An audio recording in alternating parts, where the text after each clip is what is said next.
네, 마켓포커스 2부는 10대 증권사와 한국경제TV가 함께하는 메가 트렌드를 잡아라로 시작을 하도록 하겠습니다. 오늘은 스마트카, 인공로봇, 신재생 에너지에 대해서 알아볼 텐데요. 우리가 흔히들 얘기하는 새로운 먹거리 분야입니다.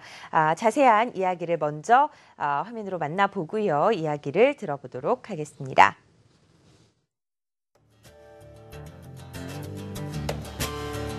카페에서 흘러나오는 음악의 제목을 음악 검색 어플리케이션을 통해 알아냅니다. 온라인상에 친구들과 찍은 사진을 올리니 얼굴을 식별해 친구들의 이름을 알아서 추천해주기도 합니다. 이제 인공지능은 사람이 데이터를 직접 입력하지 않아도 스스로 정보를 찾고 이를 분석해 행동하는 수준까지 올라왔습니다.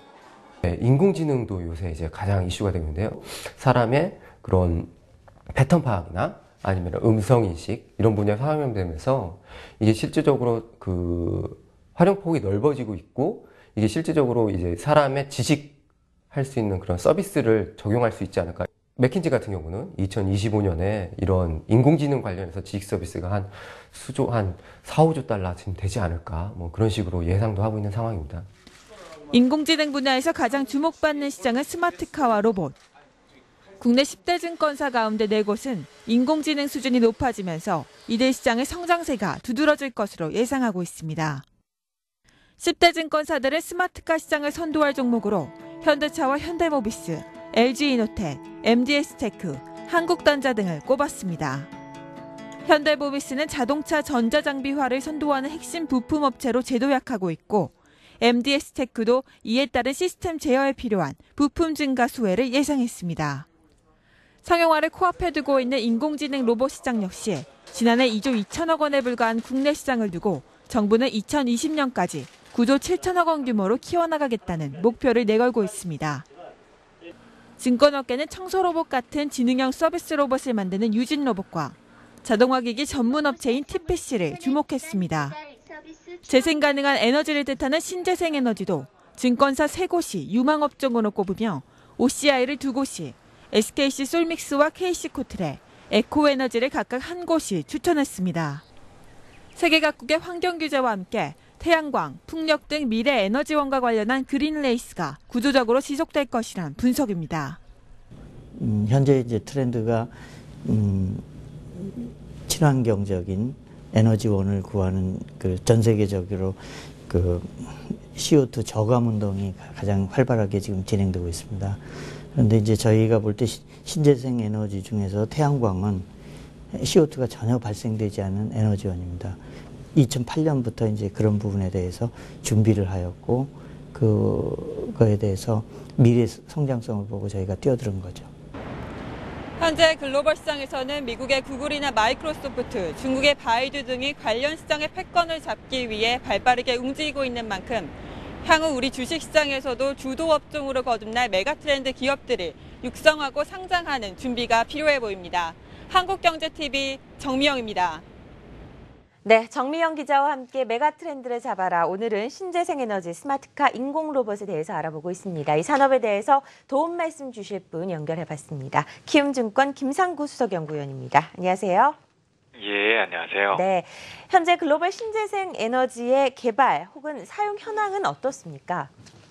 예, 먼저 대체 에너지 또는 신재생 에너지라고 그러면은 보통 이제 식물에서 채취한 바이오 디젤이나 바이오 에탄올 같은 그런 바이오 연료를 지칭하는 경우도 있고요.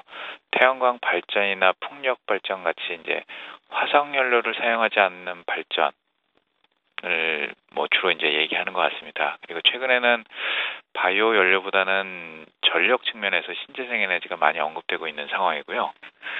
사실 금융위기 전후에 신재생 에너지에 대한 관심이 크게 증가했었는데 산업 성장 단계에서 보면은 기존 화석 에너지 대비 경제성이 낮아서 정부 보조금에 기반한 정책적 지원이 확대되면서 투자자들의 관심이 좀 증가했던 부분이 있었습니다. 그리고 최근에는 오히려 독일 등 그런 주요 국가들에서 그 신재생 에너지 보조금이 감소하면서 관심이 좀 낮아졌다가요.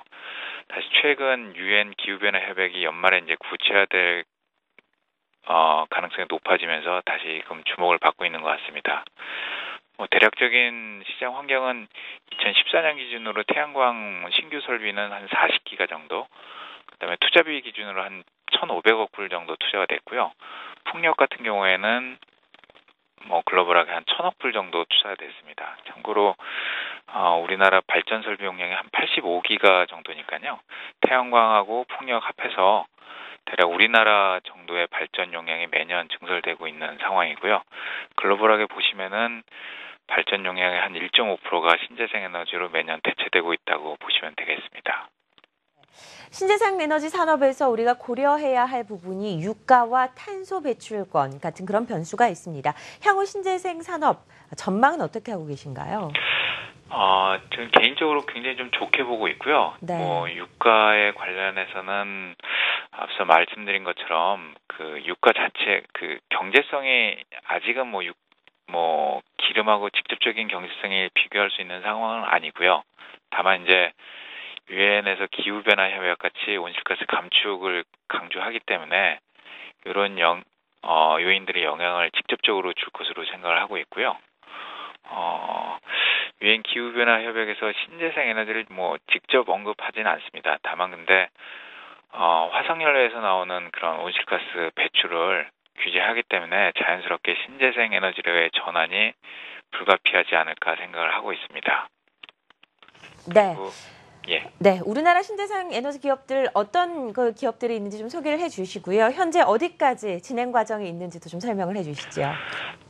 우리나라 보통 이제 앞서 말씀드린 것처럼 이제 풍력하고 태양광 중심으로 네, 그렇죠.